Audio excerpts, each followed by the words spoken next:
Welcome back into another episode of Hefe's World. And if you haven't already, make sure you hit that subscribe button down below. But let's go ahead and get right into today's episode. We're doing the Raw review episode.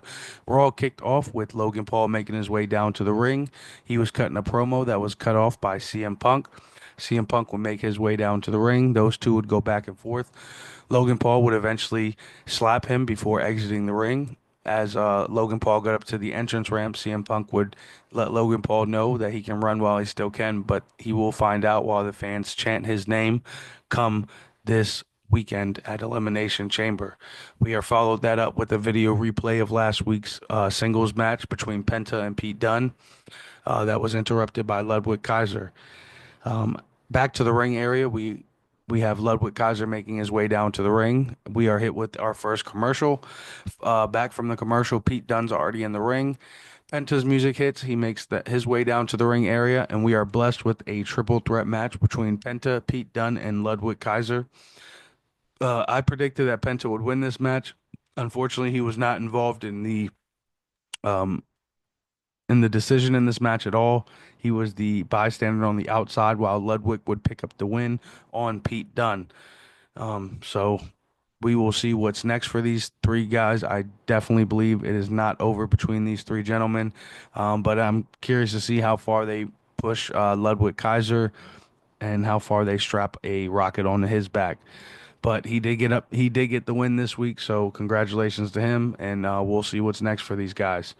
Followed up that match was a video package of John Cena claiming his stake for the Elimination Chamber match um, this Saturday.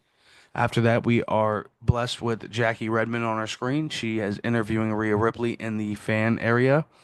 Um, During this interview, she is asking her about the match between her and Io Sky. Io Sky would show up and let Rhea know that she is going to win that match and she is going to be the one going to WrestleMania. Back to the ring area, we are hit with the New Day's music and they make their way down to the ring. Back from the commercial, New Day cuts a quick promo, and then LW's music hits, and Cruz del Toro and Joaquin Wild would run down to the ring, and we are now set for a tag team match between the LWO and New Day. The winners of this match are the New Day. So far we are on a heel theme of as far as winners today. The New Day have picked up the win.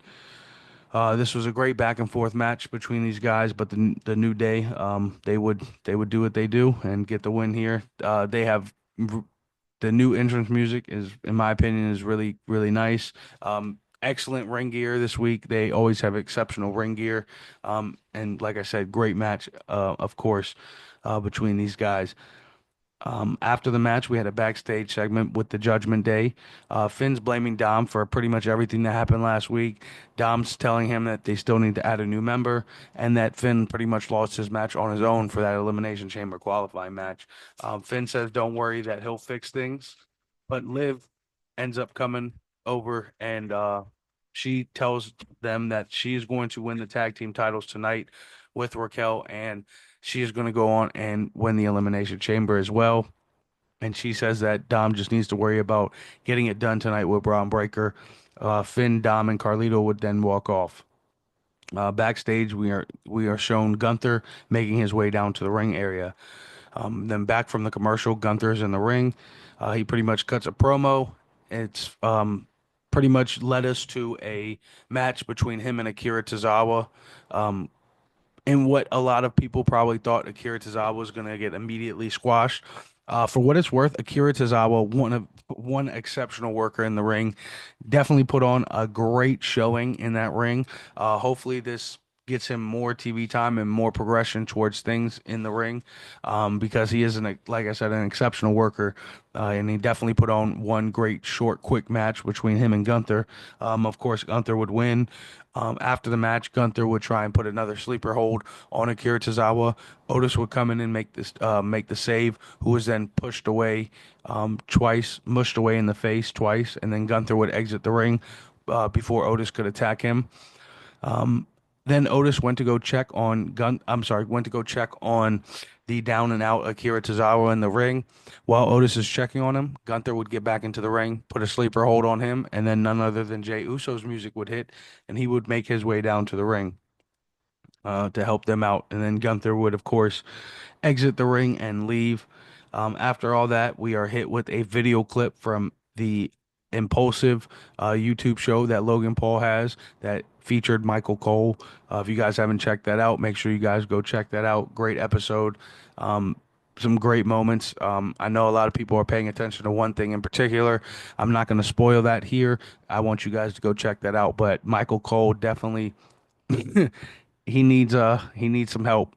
So I want you guys to go look that up and check that out to see what happened with Michael Cole on the Logan Paul episode. So shout out to Logan Paul and shout out to Michael Cole for that. Dakota Kai is then shown making her way to the ring, as well as Lyra Valkyria for their Intercontinental Championship match. Back from commercial, Dakota Kai makes her way down to the ring, followed by Lyra Valkyria, and we are set for a women's Intercontinental Championship match that is won by none other than Lyra Valkyria. Um, After the match, Dakota Kai would make her way up to the entrance ramp, and Ivy Niles would push her out the way and attack her real quick, and then run down to the ring and attack Lyra Valkyria in the ring, hold the Intercontinental title up, and leave. We are then hit with a video package from Sami Zayn and Kevin Owens. This that honestly, this that was one of the best video packages I've seen, for sure. I that is something I might actually go watch back. That's how good it was. But after the video package, we are set with Jackie Redmond in a sit-down interview with Sami Zayn, talking about how personal this unsanctioned matchup on Saturday will be between him and Kevin Owens. Uh, Great promo work between Sami Zayn, great promo work between Kevin Owens during this feud. And this just adds another layer into this Saturday's match. I very hopeful for a lot of blood between both these guys on Saturday. So we definitely need that. Come on, this is unsanctioned now. But backstage, Dom is shown with Carlito and Finn making his way down or making his way towards the ring area, and so is Braun Breaker as well. Back from commercial, Braun's music hits and he makes his way down to the ring, and then Dom makes his way down to the ring with Finn and Carlito. Dom and Braun Breaker will go one on one. They will have a great back and forth matchup between these two guys that ends with Braun Breaker picking up the win by disqualification. Carlito and Finn would drag him out of the ring and attack him. Eventually, Carlito and Dom would find out that Braun is not one to be messed with, as Braun would get the upper hand on both those two guys. And then he would turn around and see Finn in the ring. They would lock eyes, and Finn would retreat. So after that, we are hit with the back. We are hit with a commercial. Back from commercial, Alpha Academy. I'm sorry, Alpha. Yeah, Alpha Academy. Cut a promo on with the Creed brothers, and they are then attacked by the War Raiders. Ivy Niles is talking about how Chad Gable left, and he wants them to win tag team and Intercontinental Gold, and that is what they're gonna do. As she's cutting that promo, though, the Creed brothers would be attacked by the War Raiders, so we are set for a tag team title match between those guys next week. So be on the lookout for that next week. However, back to the ring area, Cody Rhodes' music would hit, and he would make his way down to the ring. He would cut a promo that was cut off by Seth Rollins. Seth Rollins would come down to the ring, and he would cut a promo with Cody Rhodes, basically letting him know that everything from last year's WrestleMania, them teaming together against The Rock and Roman, can't be for nothing, and Cody basically cannot accept The Rock's um, proposal here.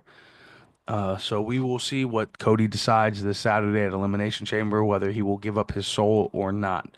We are hit with a commercial, and then back from commercial. Oh, I'm sorry. Before the commercial, Liv makes her way down to the ring with Raquel Rodriguez, and then we are hit with a commercial. Back from the commercial, we are hit with a backstage segment with Akira Tozawa being checked on by Jey Uso. As Jay's walking out of the trainer's room, he is then approached by Austin Theory and Grayson Waller. Grayson would cut a promo on Jimmy. I'm sorry, Jay, and Jay would hit him with a couple yeets before actually cutting a promo. Um, this would end with Grayson getting a super kick from Jay Uso, but right before that, Austin Theory would hit a yeet with with Jey Uso, which first led to Grayson and Austin getting into it before Jey hit that super kick. After that segment backstage, we are then back to the ring area where Naomi's music hits and then Bianca's music hits, and they will make their way down to the ring for our main event of a women's tag team title match between Liv Morgan, Raquel Rodriguez, Bianca Belair, and Naomi. This was a great tag team match that ended very, very interestingly. Dom would definitely, his presence was definitely felt a few times during this match, but Raquel was definitely the difference maker when she, towards the end, attacked Bianca and threw her on the announcer's table. And then again, when she attacked Naomi, helping Liv get the pin to win. Liv and Naomi, I'm sorry, Liv and Raquel are our new women's tag team champions. And honestly, when you look at the bigger picture, and you look at everything, this kind of makes sense because we are getting to that time where Jade's getting ready to come back. And it just makes sense for them not to be the tag team champions anymore because there's going to be a feud, a brewing when Jade comes back. Because I guarantee you, it wasn't Liv, it wasn't Raquel, but it was Bianca Belair or Naomi who attacked Jade Cargill. I'm still going with Bianca, but it was definitely one of them. It just makes sense to get those tag team titles off of them. But we'll see what direction Liv and Raquel go with those titles and what's next for the Judgment Day. Make sure y'all hit that subscribe button down below. I'll hit y'all with a SmackDown preview episode later on this week. Just remember, this is Hefe's World, and you're just living in it.